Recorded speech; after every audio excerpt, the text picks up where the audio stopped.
Halo para mahasiswa sekalian, Assalamualaikum warahmatullahi wabarakatuh.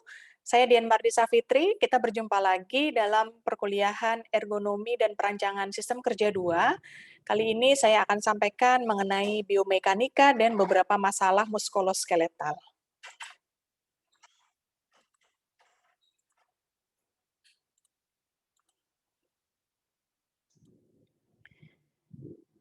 Saya akan mulai sesi kuliah kita hari ini. Ini adalah capaian pembelajaran mata kuliah kita, yaitu mahasiswa diharapkan akan memahami prinsip mekanika di dalam tubuh manusia dan mampu mengidentifikasi permasalahan postur dan perbaikan ergonomi untuk mengatasinya. Agenda belajar kita hari ini ada 3. Yang pertama kita akan bahas mengenai postur tubuh manusia.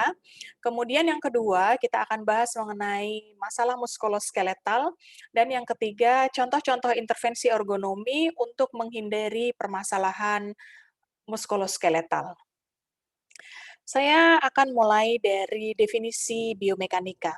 Teman-teman mahasiswa sekalian, biomekanika adalah salah satu kajian ergonomi yang mempelajari tentang mekanika tubuh manusia dalam melakukan aktivitas tertentu. Oke, saya akan masuk pada bagian pertama agenda belajar kita, yaitu kita akan bahas mengenai postur tubuh manusia. Mahasiswa sekalian, tubuh manusia merupakan sistem mekanis yang mengikuti hukum fisika, yaitu hukum tentang keseimbangan gaya. Di mana kalau kita lihat ada beberapa faktor yang mempengaruhi postur tubuh manusia, di antaranya adalah jaringan tubuh, kemudian kerangka atau skeleton, kemudian otot atau muscle, dan ligamen. Kalau kita membuat analogi tubuh kita, dasar-dasar mekanis tubuh kita itu hampir sama dengan sebuah tenda.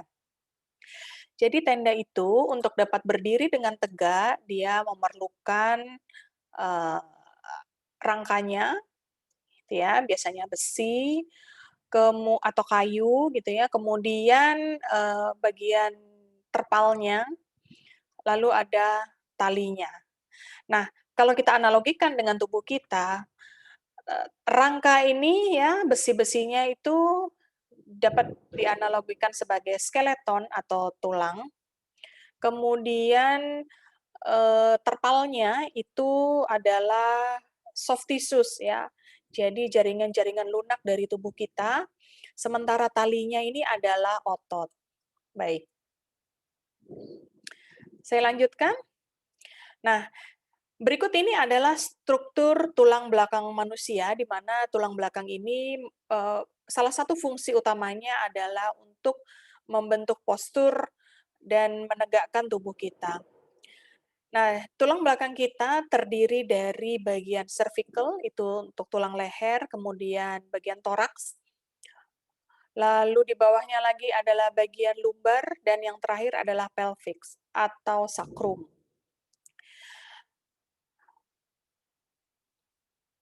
Baik, kita akan beralih bagaimana analisis mekanika pada pusat massa tubuh kita. Teman-teman sekalian, pusat massa tubuh kita itu ada di lumbar kelima, sakrum pertama. Jadi pertemuan antara tulang belakang yang bisa bergerak dan tulang belakang yang tidak bisa bergerak. Tulang belakang yang tidak bisa bergerak itu adalah sakrum, yaitu tulang ekor. Dan dari tulang pinggang sampai lumbar sampai dengan serviks itu adalah bagian tulang belakang yang bisa bergerak. Nah, sekarang kita bisa melakukan analisis secara mekanika terhadap tekanan yang bekerja pada ruas lumbar kelima sakrum pertama. Nah, gambarnya adalah seperti ini, ya. Jadi ini adalah tubuh kita, di sini adalah letak dari lumbar kelima dan sakrum pertama. Misalnya dalam posisi yang seperti ini, seseorang diharuskan membawa ban seberat 50 eee, newton ya, jadi ada gaya yang ke bawah seberat 50 newton, ini beban yang harus ditahan oleh seseorang ini. Kemudian jaraknya adalah 30 in, sementara dari pusat ini ya, titik tengah tulang belakang kita ke bagian luarnya itu adalah 2 inch. Nah, ketika kita ditanya berapa besarnya gaya yang bekerja pada ruas lumbar kelima sakurum pertama tersebut, kita bisa menyelesaikannya dengan menggunakan diagram gaya bebas seperti ini. Diagram ini tentunya sudah kita pelajari pada, kuliah mekanika teknik. Ya, kalau kita selama ini menghitung benda-benda mati, maka kita juga bisa memperhitungkan keseimbangan gaya pada tubuh kita. Nah, inilah, ilmu biomekanika yang dimaksud tadi. Jadi, berapa tahanan atau beban di lumbar kelima S1 tentunya dari sini. Nah, keseimbangan gaya, tentunya kalau ada gaya aksi, tentu ada gaya reaksi yang menyeimbangkannya. Nah, tentunya gaya pada lumbar kelima sakrum pertama ini bisa dihitung. Baik, demikian juga dengan ilustrasi yang ini ya, bagaimana kerja lengan kita ya, otot-otot lengan kita, baik tricep maupun bicep. Kalau ada pertanyaan, posisi lengan mana yang memiliki gaya paling kecil dan mana gaya yang paling besar, tentunya berdasarkan hukum keseimbangan gaya, hukum fisika, kita akan sangat memperhatikan jarak. Jadi, sudut fleksi yang dibentuk oleh lengan atas dengan lengan bawah, itu nanti akan mempengaruhi jarak beban dari pusat sendi kita. Nah, posisi mana yang paling menentukan atau yang paling memiliki gaya yang paling kecil dan mana gaya yang paling besar tentunya ditentukan oleh jaraknya. Sehingga di dalam ilustrasi ini kita bisa menghapus alternatif yang posisi ini ya, posisi satu ini. Nah, tinggal kita pilih karena kita akan melihat jaraknya mana jarak yang paling kecil dalam posisi yang ini dan jarak yang ini ya. Nah, ini bisa kita diskusikan ya di kelas. Nah, saya akan lanjut ke materi berikutnya. Baik, mmm, ketika kita membahas biomekanika, kita tentunya juga harus, mengenal beberapa posisi tubuh kita, ya. Yang pertama adalah gerakan fleksi dan ekstensi. Ini adalah ilustrasi contoh dari gerakan fleksi dan ekstensi, ya. Yang kiri ini adalah gerakan fleksi, sedangkan yang kanan ini adalah gerakan ekstensi. Apa bedanya? Mari kita perhatikan. Gerakan fleksi adalah gerakan yang menimbulkan pengurangan sudut pada uh, sudut tubuh kita ya dari garis normalnya. Jadi kalau normal kan manusia berdiri tegak gitu ya. Ketika membungkuk maka sudut ini berkurang, yang tadinya 180 menjadi lebih kecil dari 180 derajat.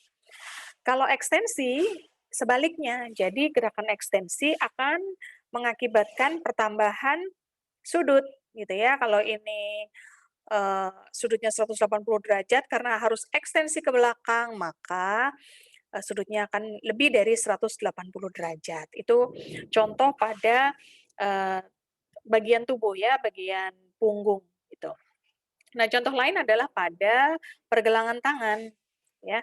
Kalau kita menggerakkan telapak tangan kita ke bawah, maka yang terjadi adalah gerakan fleksi, sementara kalau kita menggerakkan kepalan tangan kita ke atas itu adalah ekstensi karena ada pertambahan sudut. Baik, saya lanjutkan ke abduksi dan adduksi. Teman-teman sekalian, ini adalah ilustrasi untuk gerakan abduksi dan gerakan aduksi. Apakah bedanya? Gerakan abduksi, kita lihat tanda panah merahnya, ya di sini tanda panah merah. Jadi gerakan abduksi itu menyebabkan anggota gerak kita itu bergerak menjauhi pusat massa tubuh kita. Jadi bergerak keluar. Sedangkan aduksi sebaliknya, ya dari luar ke dalam. Jadi kita dekatkan ke tubuh kita. Nah, itu bedanya antara abduksi dan adduksi. Baik, mudah-mudahan ini cukup jelas. Saya akan lanjutkan ke berikutnya, yaitu pronasi dan supinasi. Gerakan pronasi dan supinasi paling bagus didefinisikan, dicontohkan oleh gerakan, lengan bawah seperti ini ya. Jadi, ketika kita posisikan lengan kita ke depan ya, dengan sudut 90 derajat, lalu kita putar. Kalau putarannya ke arah luar badan kita, maka itulah gerakan supinasi, sedangkan arah yang sebaliknya adalah gerakan pronasi. Nah ini, mudah-mudahan menjadi lebih jelas, seperti itu. Baik, ada lagi gerakan radial deviasi dan gerakan, ulnar deviasi. Bagaimana cara membedakannya? Sekarang kita lihat telapak tangan kita, ya. Ulnar adalah jari kelingking, arah radial adalah ibu jari, oke. Sehingga kalau telapak tangan kita bergerak ke arah ibu jari, maka gerakannya disebut dengan gerakan radial deviasi. Sedangkan kalau, gerakannya ke arah kelingking, maka ini disebut sebagai ulnar deviasi. Baik, mudah-mudahan cukup jelas, saya akan berlanjut ke bagian kedua agenda belajar kita, yaitu mengenai masalah muskuloskeletal. Teman-teman sekalian, kita kenalan dulu dengan yang namanya sistem muskuloskeletal. Muskulo ini adalah, bagian otot dan skeletal adalah bagian rangka. Nah, sistem otot dan rangka adalah sistem yang bekerja sama untuk memungkinkan kita bergerak atau mempertahankan posisi tubuh kita, ya. Jadi kalau kita bicara tentang muskuloskeletal system, maka kita akan bicara otot dan kita bicara tentang rangka kita, ya, tulang-tulang kita. Kalau kita zoom in, ini adalah bagian-bagian, hubungan antara muskulo dan skeletal. Kita lihat di sini, yang merah ini adalah otot kita. Jadi otot itu menempel pada tulang. Nah, bagian yang, eee, ini ya, jadi sambungan-sambungannya itu perlu kita kenal gitu ya. Ada yang namanya ligamen, ada yang namanya cartilage, ada yang namanya tendon. Tendon adalah bagian otot yang menempel pada tulang, seperti itu. Ya, ini kan tulang kemudian dibalut otot ya. Nah, sementara di sini ada syaraf-syaraf yang memungkinkan kita bergerak. Jadi kita bisa menggerakkan tangan, kaki, itu karena ada, perintah berupa impuls listrik dari syaraf kita. Oke. Baik, saya akan lanjutkan, saya akan perkenalkan istilahnya ya. Jadi persoalan-persoalan yang berkaitan dengan otot dan rangka manusia itu sering disebut sebagai musculoskeletal disorders atau kalau disingkat kita menggunakan singkatan MSD. Sementara kalau kita mau menggunakan bahasa Indonesia itu biasanya adalah gangguan otot dan rangka atau kalau disingkat sebagai GOTRAK. Jadi gangguan otot dan rangka. Jadi mudah-mudahan setelah ini teman-teman mahasiswa sudah lebih familiar dengan istilah dari persoalan muskulo dan skeletal. Baik, ternyata work-related musculoskeletal disorders itu memiliki beberapa nama. Ya, saya akan perkenalkan. Yang pertama adalah repetitive strain atau repetitive stress injury atau kalau disingkat menjadi RSI. Lalu ada yang menyebut sebagai repetitive motion injury, ada yang menyebut juga sebagai cumulative trauma disorder, ada yang menamakannya sebagai overuse syndrome, dan ada yang menamakannya sebagai activity related pain syndrome. Perhatikan tulisan yang saya warnai merah ya. Ada activity related, ada overuse, ada repetitive, ada cumulative, ada ini repetitif 2 kali malah ya. Nah, tulisan yang saya tulis dengan warna merah, ini menunjukkan faktor utamanya. Iya, benar. Jadi, work-related musculoskeletal disorder atau gangguan otot dan rangka yang berkaitan dengan kerja itu disebabkan oleh faktor kelebihan penggunaan, overuse, pasti di situ ada repetitiveness, pengulang-ulangan, dan sifatnya kumulatif. Artinya, dia itu seperti tabungan gitu ya, salah postur sedikit, ditabung keluhannya, nggak langsung sakit, enggak, ya. Misalnya kita kebiasa duduknya agak bungkuk gitu ya, duduk bungkuk selama 1 jam, tapi dilakukan 1 kali, ya, itu tidak akan menyebabkan rasa sakit. Tetapi bayangkan, misalnya teman-teman sekarang usianya 20 tahun, ya. Kebiasaan duduk bungkuk dimulai dari usia 10 tahun. Berarti sudah 10 tahun terbiasa dengan postur duduk yang membungkuk. Mungkin sekarang ada yang sudah merasakan ketidaknyamanan, ada yang belum.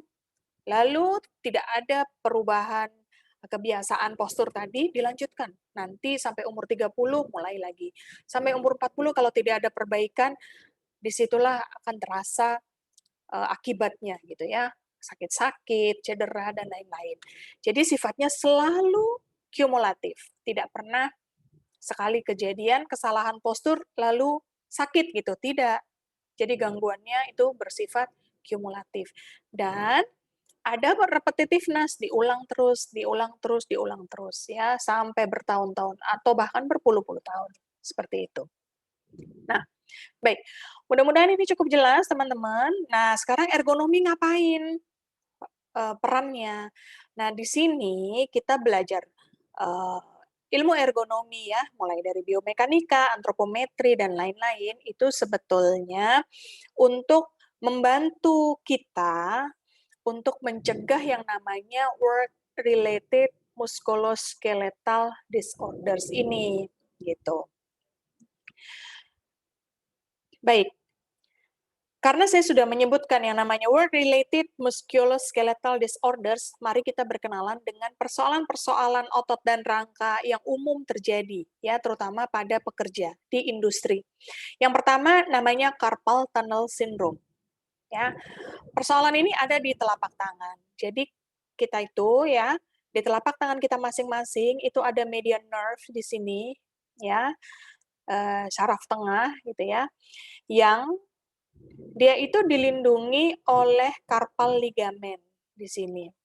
Ya, jadi jaringan yang melindungi adanya saraf tadi. Nah, saraf-saraf inilah yang memungkinkan kita bisa menggerakkan jari-jari kita secara halus. Oke, saraf-saraf ini bercabang-cabang gitu ya. Jadi dia ada satu besar lalu bercabang-cabang menyebar ke jari-jari kita. Nah, gangguan carpal tunnel syndrome itu disebabkan karena overuse telapak tangan, ya, bermain gadget terlalu banyak, ya, kebanyakan mengetik dan lain-lain. Jadi ini carpal tunnel syndrome ini adalah salah satu penyakitnya orang kantoran, ya, orang kantoran yang setiap hari bekerja dengan laptop, dengan komputer gitu ya, dengan gadget dan lain-lain gitu, dengan mouse ya, sehingga overuse telapak tangannya tadi menekan median nerve ini, ya. Ada radang di sini, ada pembengkakan, kemudian menekan saraf tadi. Bayangkan, saraf ditekan gitu, apa rasanya? Nah, tentu saja itu akan menimbulkan ketidaknyamanan. Jadi di sini ya, ada saraf yang tertekan oleh ligamen ini. Oke. Nah, akibatnya apa? Akibatnya tentu ada rasa sakit di situ ya. Ketidaknyamanan adalah yang tahap pertama, kemudian pada tahap yang lebih lanjut, rasa sakitnya itu hampir menetap gitu ya, bahkan menimbulkan rasa kebas, lemas, jadi kekuatan tangan kita berkurang ya, karena saraf tadi yang tidak dalam kondisi ideal.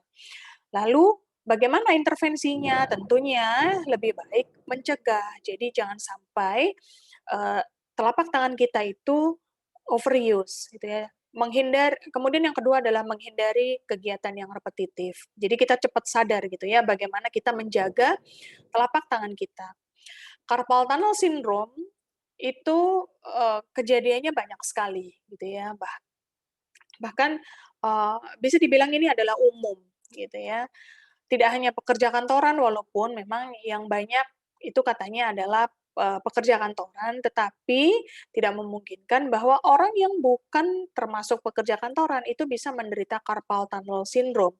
Karena apa? Karena ya tadi, telapak tangannya overuse gitu ya, terlalu banyak digunakan, terlalu dipaksa untuk bekerja.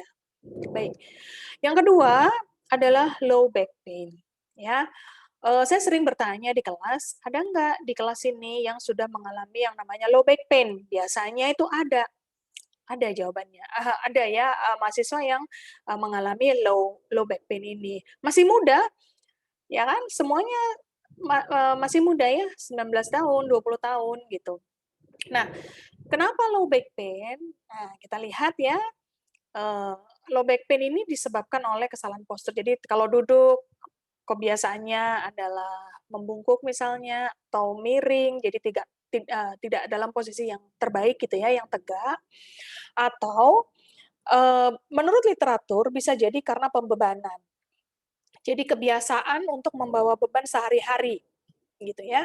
Nah, kita ingat waktu kita SD, SMP, SMA, sampai pun, dengan sekarang ya, sampai dengan sekarang, kuliah pun, kalau datang ke kampus, eee, benda-benda yang kita bawa di dalam tas kita, itu berat-berat gitu ya. Bawa laptop, bawa bekal makan, bawa minum, bawa tempat pensil, mungkin bawa alat sholat dan lain-lain. Nah, itu kalau di total-total ya, mungkin bisa 10 sampai 15 kilogram, gitu ya. Nah, itu kenapa sebagian mahasiswa sudah merasakan low back pain-nya tuh sekarang pada usia 20-an gitu ya. Lihat lagi ke belakangnya, sejak TK bahkan ya, TK, SD, SMP, SMA, bagaimana kebiasaan membawa barang-barangnya, gitu ya. Kemudian jenis tas apa yang dibawa, nah itu sangat mempengaruhi. Jadi low back pain ini biasanya karena pembebanan yang terus-menerus, berulang-ulang, gitu. Baik, berikutnya adalah eye strain. Teman-teman sekalian, eye strain ini juga merupakan salah satu, gangguan muskuloskeletal, pada pekerja, ya, pekerja kantor terutama ya, karena terlalu banyak menghadap layar komputer, gitu, bekerja dengan gadget. Nah, ini menjadi persoalan yang umum. Selain itu, ada tendinitis. Ya, tendinitis ini lebih umum lagi, tidak hanya pekerja kantor ya, pekerja kasar pun juga bisa mengalami yang namanya tendinitis. Jadi, tendinitis itu adalah peradangan yang terjadi pada tendon kita. Sedangkan tendon ini itu adalah jaringan yang menghubungkan antara otot dan tulang. Nah, eee, tendon kita itu banyak sekali di tubuh kita gitu ya, ada yang di bahu, kaki, pokoknya kalau ada hubungan antara otot dan tulang, ya, itu bisa ada kemungkinan terjadi tendinitis, gitu ya. Kan sebetulnya tidak semua tulang kita berhubungan dengan otot ya. Contoh misalnya tulang tengkorak kita gitu, itu nggak bisa bergerak. Jadi sendi-sendi yang diam itu memang tidak ada gitu. Tetapi ini khusus untuk sendi-sendi yang bisa bergerak. Bahu, siku, lutut, pergelangan kaki, atau tumit gitu ya, dan lain-lain gitu. Nah, ini yang terjadi. Jadi, jaringan yang menghubungkan antara otot dan tulang, ya, ototnya ini yang merah, tulangnya yang kuning ini, ada jaringan yang menghubungkan. Nah, di situ kalau itu terjadi radang, maka rasanya sakit sama. Jadi semua, eee, keluhannya khas ya, mau carpal tunnel syndrome, tendinitis, atau keluhan-keluhan yang lain sama, gitu ya. Nah, cuma tempatnya saja yang berbeda. Nah, di situ. Oke. Nah, sekarang bagaimana, intervensi ergonomi untuk menyelesaikan musculoskeletal problems ini? Tentunya kita ingat tadi bahwa apa misinya ergonomi? Tentunya untuk me mencegah atau mengurangi risiko karena, postur ini, gitu ya. Nah, saya akan tunjukkan, eee, 3 macam intervensi ergonomi yang bisa kita pilih untuk menyelesaikan atau menghindari, masalah musculoskeletal disorders ini. Nah, apa saja? Yang pertama, kita bisa melakukan intervensi pada desain fasilitasnya. Lalu yang kedua, kita bisa melakukan perbaikan atau intervensi pada metode kerjanya. Dan yang ketiga, nah ini dalam lingkup yang lebih luas lagi, yaitu organisasi ya, tempat perusahaannya atau eh, organisasinya gitu ya, itu berupa intervensi berupa kebijakan. Jadi ada 3 yang bisa kita upayakan. Kita akan lihat satu-satu teman-teman ya. Yang pertama, seperti apa intervensi ergonomi pada desain fasilitas kerja. Nah, kita lihat di sini untuk mengatasi static dan awkward postures ya. Misalnya mekanik seperti ini. Ya, kita sering melihat mekanik bekerja dengan posisi yang eh, di kolong kendaraan gitu ya, di kolong mobil gitu ya. Nah, dalam posisi ini dia menahan postur lehernya ya, leher, punggung dan tangan untuk memperbaiki mesin, entah pesawat, entah mobil atau yang lain-lainnya. Nah, tentunya ini akan sangat melelahkan dan sangat berisiko ya. Lengannya juga pasti nggak enak, kakinya nggak enak, lehernya apalagi gitu. Nah, kerja otot perutnya ini akan menjadi berlebihan gitu ya, dan ini bisa menimbulkan cedera. Bagaimana caranya? Intervensinya adalah dengan menggunakan creeper ya. Jadi semacam alat untuk dia eh, alat ya, alas untuk menyangga postur tubuh dari mekaniknya. Nah, seperti ini contohnya. Ini adalah contoh intervensi ergonomi pada desain ya untuk mengatasi awkward postures ya, static and awkward postures. Baik. Ada lagi nggak contohnya? Ada ya, misalnya seperti ini ya di lab. Kemudian ini kondisi yang baiknya. Jadi pada gambar yang pertama kita lihat di sini, lehernya harus menunduk ya karena monitornya di tengah dan dia harus berdiri itu. Nah, tentunya ini akan fleksi ya, lehernya akan fleksi. Nah, sebaiknya kan lurus ya, seperti ini ya. Nah, apa yang dilakukan? Nah, sebelumnya kalau pekerja ini menunduk untuk melihat layar, dan kemudian kita lihat bahwa posisi tangan dan lengannya juga tidak alami ketika dia harus menulis dokumen. Maka intervensinya adalah posisi layarnya ditinggikan setinggi mata ya, setinggi mata. Jadi posisi layar diletakkan pada sudut optimal, ya sudut pandang optimal sehingga dia tidak perlu menunduk ya, tidak perlu melakukan gerakan fleksi pada lehernya. Baik. Yang kedua, intervensi ergonomi berupa kebijakan. Nah, saya akan berikan contoh ya. Ini adalah temuan pada penelitian saya bagaimana persoalan muskuloskeletal pada pengemudi Transjakarta. Jadi berdasarkan identifikasi persoalan muskuloskeletal ternyata eh, pada para pengemudi bis Transjakarta ini ditemukan gangguan pada bagian betis, telapak kaki, pundak, dan leher. Dan ini diakibatkan oleh posisi dalam aktivitas mengemudi. Gitu. Nah, kemudian direkomendasikan adanya standard operation procedures untuk mencegah risiko gangguan otot dan rangka ya pada aktivitas pengemudi. Tentunya ini disesuaikan dengan eh, jadwal kerjanya dan lain-lain seperti itu ya. Nah, ini adalah standar pencegahan risiko postur berupa SOP ya untuk masing-masing bagian tubuh yang bermasalah. Jadi untuk bagian tubuh yang bermasalah diidentifikasi apa permasalahannya, kemudian kebutuhan gerakannya seperti apa ya, kebutuhan peregangannya seperti apa, lalu maksudnya gini, kebutuhan bagian otot mana yang harus memerlukan peregangan atau intervensi lain, kemudian di kolom selanjutnya dideskripsikan gerakan peregangannya itu apa dan frekuensinya bagaimana, gitu ya. Nah, ini adalah contoh dari intervensi yang bersifat kebijakan. Artinya, untuk pengemudi Transjakarta itu bisa dipandu atau diwajibkan ketika selesai bekerja itu melakukan gerakan memutar kepala searah dan berlawanan jarum jam. Kemudian ini dilakukan untuk supaya lehernya tidak kaku, jadi relaksasi otot leher. Kemudian di sini betis, seperti apa? Gerakannya adalah berjinjit, karena perlu peregangan otot betis yang lelah karena menahan pedal gas dan rem.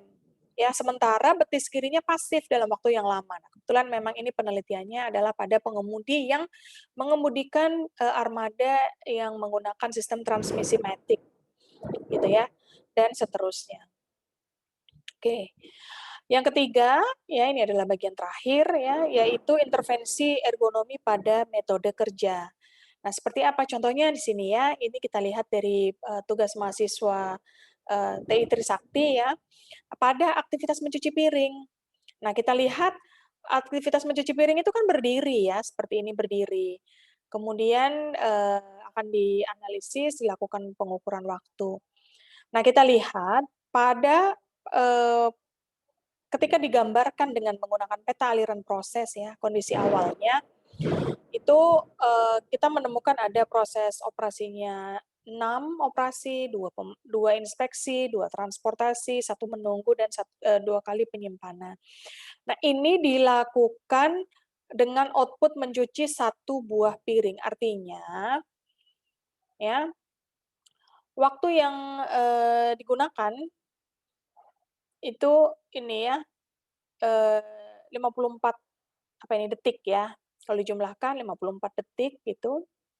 Nah, sekarang bayangkan, ini untuk 1 piring ya, 1 output. Bayangkan kalau ada pekerja cuci piring di restoran dan sehari dia harus mencuci 200 piring, 300 piring, bahkan 1.000 piring. Tentunya itu akan melelahkan ya, karena dia harus berdiri juga gitu. Nah, sekarang gimana caranya supaya menjadi lebih cepat, supaya pekerja itu tidak terlalu lama berdiri gitu. Nah, kita berikan usulan perbaikan. Oke, ya. Yang tadinya bagaimana usulan perbaikannya? Tentunya yang berubah adalah deskripsi kegiatannya. Oke, nah sekarang kita lihat bahwa untuk totalnya eee, jarak ya, maaf tadi saya menyampaikan waktu kayaknya ya. Nah ini jarak ya. Dengan memperpendek jarak pergerakan, tentunya akan memperpendek waktu juga. Nah sekarang kita lihat, kita bandingkan ya. Pada kondisi sekarang, ya, kondisi sebelum perbaikan, itu mencuci 1 buah piring itu memerlukan waktu 64 detik, dengan jarak pergerakannya 54 inch, gitu ya. Nah, sekarang kita lihat setelah diperbaiki metode kerjanya, maka ternyata waktu mencuci 1 piring itu berkurang 10 detik. 1 piring berkurang 10 detik, kalau 1.000 berkurang berapa detik ya, tentunya itu merupakan sebuah progres perbaikan yang baik gitu ya. Jaraknya juga seperti itu, dengan diubah metode kerjanya, waktu berkurang, jarak juga berkurang. Nah, ini adalah intervensi ergonomi eee, yang bisa dipilih juga untuk mengurangi repetitiveness, mengurangi, eee, ini ya, variabel waktu sebagai pemberat keluhan musculoskeletal disorders. Baik, teman-teman, sampai di sini dulu, perkuliahan kita. Setelah ini kita lanjutkan dengan diskusi di kelas ya. Mudah-mudahan, bermanfaat. Saya mohon maaf kalau ada kesalahan, kita ketemu lagi di sesi berikutnya. Assalamualaikum warahmatullahi wabarakatuh.